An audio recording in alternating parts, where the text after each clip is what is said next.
Assalamu alaikum wa rahmatullahi wa barakatuh jama'a.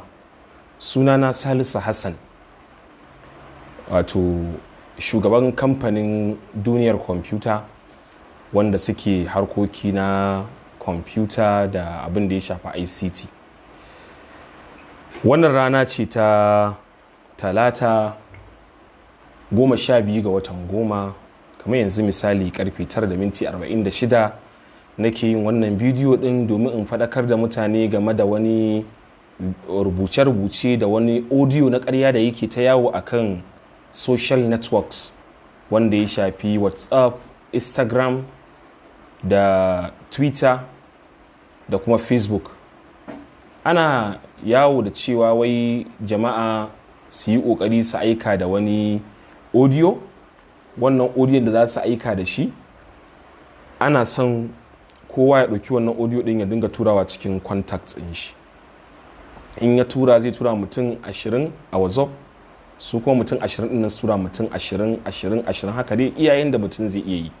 Daga ƙarshe wai za a ga an turo wani saƙo na wani logo na WhatsApp zai canza, domin wai kamfanin ko Mark Zuckerberg yana son zai siya wannan WhatsApp ɗin.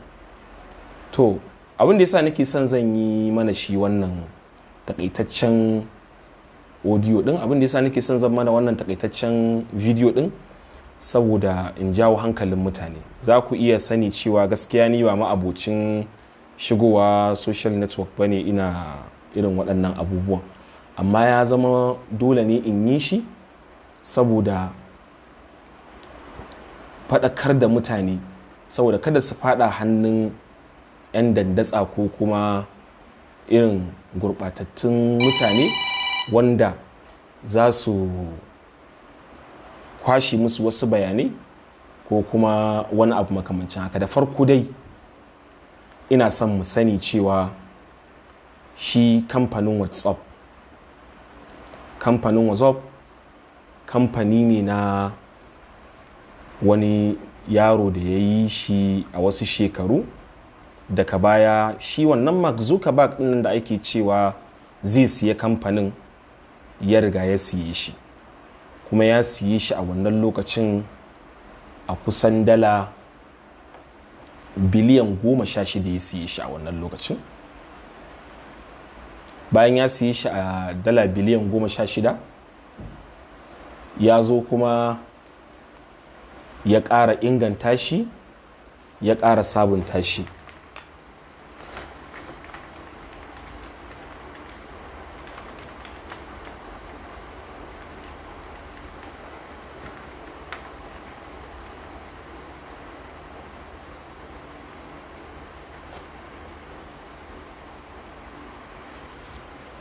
Ya zo kuma ya gama ya ƙara sabunta shi, ya kuma inganta shi.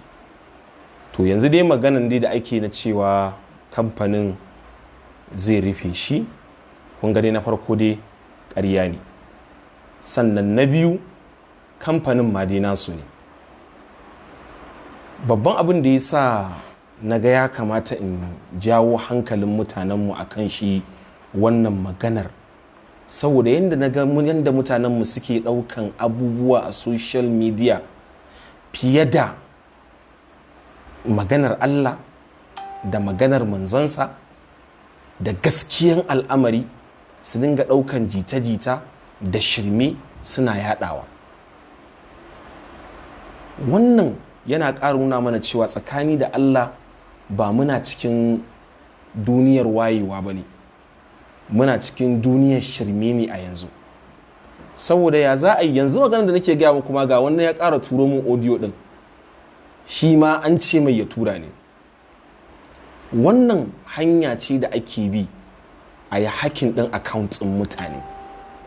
Da farko dai kamar yadda na faɗa mana cewa kamfanin Facebook su ɗin suke da wannan WhatsApp ɗin, su suke da WhatsApp, su suke da Instagram, su suke da Messenger na Facebook, su ne kuma suke da Facebook. Duka kamfaninsu ne. Ba su da wani dalili da zai sa a ce su saida wannan platform ɗin da suke amfani da shi. Babu wani dalili. Wani zai ce min to ya zaka ce babu wani dalili, su ma ba siya suka yi ba? Siya suka yi.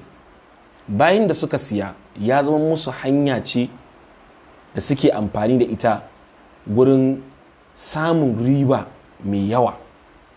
Saboda haka maganar masu saida dan ya haƙuri, Allah ina dan waɗansu setup ne yawwa. Saboda haka duk wannan saƙon da ake turawa saƙon ƙarya ne. Bayan saƙon ƙarya ne, sannan yaya mutum zai yi ya tantance in ya ga irin wannan labarin wace hanya zai bi ya tantance?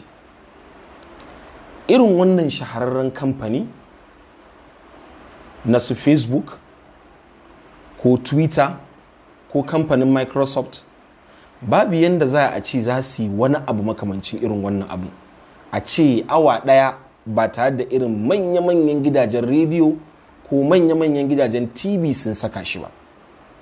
Ta nan ake tantance labari. Muna ƙoƙarin yada abubuwa da yawa, wannan kuma abin yana dawowa bayanmu ne. In ba mu manta ba, da lokacin da aka fara yin WhatsApp, an fara yin WhatsApp ne za ka iya turawa, za ka iya ɗaukar audio ko labari ka tura shi a cikin group sama da 100 a lokaci guda ɗaya. Amma aka zo aka rage shi zuwa ga 5. Me yasa aka rage shi zuwa ga 5? Wannan irin wannan abin da ya faru shine dalilin sa aka mai da shi zuwa ga 5. Cewa da zaran an ga labari ba a tantance shi ba sai a ɗauka ana yadawa. Wannan kuskure ne, kuma wannan yakan kawo dalili da zai sa mutane su dinga ɗaukan abubuwa na ƙarya suna watsawa. Saboda haka ina so mutane su sani shi wannan labarin da ya ƙarya ne. Ƙarya ne wannan labari, ba shi da tushe, ba shi da asali. Kamfanin Facebook tun asali su suka siya WhatsApp, kuma su suka da Instagram, kuma kuɗin da suka siye shi sun siye shi samu riba ne. Kuɗi da suka siye shi sun siye shi $16 biliyan. Saboda haka babu wani labari na cewa za a kulla wannan account ɗin, saboda haka mutane su sauri. Kuma wannan dalili kamar yadda nake faɗa mana shine dalilin da yake bi ake yin hacking ɗin account ɗin mutane. Domin shi hanyar da ake yin hacking ana yin amfani da ita ne wurin ɗaukan wani labari a saka, ko a yi attaching ɗin wani link a jiki, ko a yi attaching wani file a jiki wanda in ka je ka buɗe shi zai iya kai ka wani guri, wani software ya faɗo maka. In ya faɗo kai kuma kai running ɗin shi, ya zama an kulle maka account ɗinka ko an kwashe kayanka. Saboda haka da Allah jama'a ku gaya mutane a daina yada wannan labari, ko shirme ne ko kuma labari na ƙanzan kurege ne. Sannan ina ake tantance shi irin wannan labari? Muna da manya-manyan gidajen jaridu da muke amfani da su a ƙasar nan, wanda a shekara zai iya yiwa da ƙyar su yi kuskure sau 2 wurin yada labari. Muna da BBC, muna da VOA, muna da manya-manyan gasu CNN, gasu Al Jazeera. Babu yadda za a yi irin wannan labarin da zai sa su samu miliyoyin kuɗi, a ce kuma wai su kasa kawo wannan labarin sai a irin waɗannan platform ɗin ne ake iya samu. Sannan dan Allah mutane, ba komai muka gani a social media ba yake zama gaskiya. Mu sani cewa fa hatta murya yanzu ana kwaikwayonta. Akwai software da za ka iya yin amfani da shi ka ɗauki sautin mutum, kamar yanzu yadda nake wannan maganar, yana son kawai ya ji kamar 30 second ne software ɗin na muryata. In ya ji duk abin da ka rubuta za a ji exactly muryata ce. Shi yasa yanzu ba a yadda da sauti, ba a yadda da video, domin video ana iya yin amfani da software shi ma a yi ƙarya, ballantana kuma rubutu, wanda kun san ba kowa bane ke jin tsoron Allah. ku duba abubuwan da suka dinga faruwa a Zamfara da ina ne aka dinga ɗauko tsofaffin bidiyo, wasu ma ba na Najeriya ba ne, aka ɗauko ana ma sojojin Najeriya cewa sun je sun yi kaza sai da su da karan kan suka fito suka karyata suka ce wannan ba gaskiya ba ne. Saboda haka wannan audio ɗin da yake yawo, ina fatan jama'a dan Allah mu sani cewa wannan ƙarya ne ba gaskiya ba ne. Ina fatan da ɗan wannan takaitaccen bidiyo ɗin da na yi mutanenmu za su fahimta, ba komai ne muka gani a social network za mu dinga forwarding ba. Mafi yawan abubuwan da ake saka su da link a jikinsu sautari in dai ba ka yadda da mutumin da ka sani ba ne, kuma ka duba link ɗin da ya tura maka, irin link ɗin ya saba tura maka. In bai saba tura maka irin wannan link ɗin ba, ka kira shi ka tambaye shi, domin in ba haka ba wata ran za ka fada. Na tabbatar wasu daga cikinku suna ganin sai a ce wane ya aiko maka da saƙo da link a jikin shi, wani ma zai ga wannan ya aiko mai da saƙo, kana buɗewa wani shi ma zai sauka. To akwai irin waɗannan virus ɗin wanda abin da suke kawai, idan ka ga abu a cikin social media kai clicking ka shige shi, abin da zai kwashi contacts ɗinka ne, lambobin wayanka zai kwasa, sai ya tuttura ma mutane cikin wayoyinsu da cewa an aiko musu, kai ka aiko musu da saƙo, alhalin kai baka san ma ka aiko musu ba. To shi yasa yake da kyau mutane su kiyaye.